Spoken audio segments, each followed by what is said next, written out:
there was an amendment to the NATO protocol, and that amendment was absolutely necessary. You didn't get in the door unless you signed.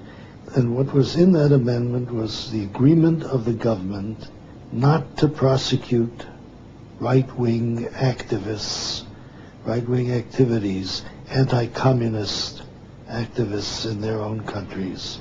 It's not unlikely that some right-wing groups were recruited and made to be stay-behinds because they would indeed have tipped us off if a war were going to begin. So using right-wingers, if you use them not politically but for intelligence purposes, is okay. In 1948, I was a special agent with CIC, that's our counterintelligence corps in occupied Germany. I was stationed in Augsburg, and as such, since I spoke fluent German, I was assigned to handle a network of German informants. Among them was Klaus Barbie. And Klaus Barbie was later on, I discovered that he was wanted for murder by the French, and that I reported this to my superiors, and they told me to keep nice and quiet. He's still valuable. When he's no longer valuable, we'll turn him over to the French. I thought that I was going to get a promotion when I told them about Barbie, and they told me to keep quiet. Colonel Gunther Bernau was an agent, an informant working for the military intelligence in Stuttgart. We had provided him a home, a safe house in Ludwigsburg, and there I met him 3 times a week, and he brought us information about communists and whatever we wanted to hear, he told us. He was certainly a very strong Nazi. I sat in his office one day and opened his album of pictures from the war, and in the middle of the album it showed a nice picture of Adolf Hitler. Several other high-ranking SS officers who came to visit him in his safe house that we had provided. And he told me that if for any reason he needs help, by one telephone call he could contact 200 former SS leaders from Hamburg to Munich. I remember him taking me to one particular spot which we uncovered and dug it out, and there were rifles, small arms, grenades, all nicely wrapped in cosmoline, and he said we have thousands of these all over the country. And that sort of made me a little suspicious, and I reported this, and they said, well, we know this. They're all working for us in case the communists come across the Iron Curtain. A former general, SS General, Paul Hauser, was a frequent visitor at Bernau's house, and they worked together hand in glove about certain programs which we didn't know anything about, and I wasn't even asked to find out more about it. Somebody above me must have been running this network already at that time. The man in Adenauer's office, who also had, I guess, his fullest confidence, who oversaw Gladio in its earliest stages, was a fellow named Dr. Globke, who was an ex-Nazi, who Adenauer had brought into the government the way he brought a lot of ex-Nazis into the government, because I guess his position was that these were the only people who really had any administrative experience, and so they were, I guess, denazified, if you want to call it that. They were cleaned up, a little bit like today Nazi, tomorrow Democrat, like changing undershirts.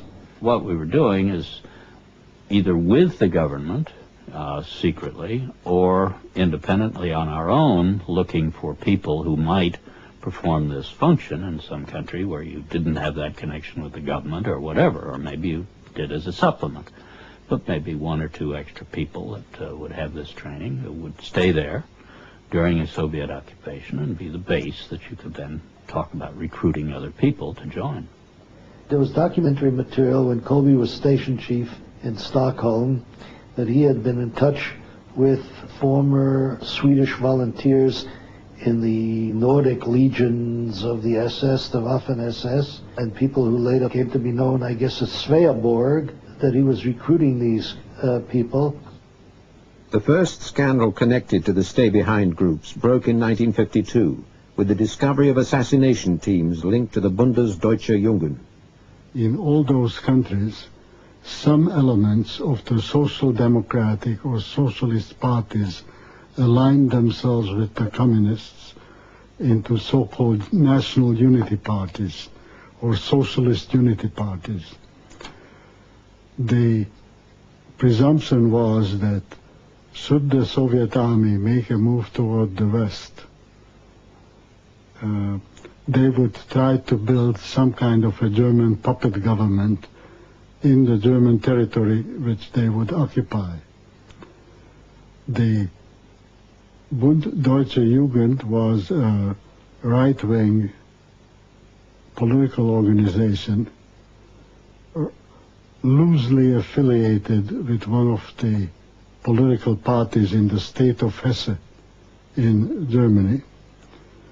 And it was deemed that these people have the motivation and the willingness to serve as part of the underground should the Soviet army indeed overrun all or part of West Germany. Now, as part of these preparations against that day,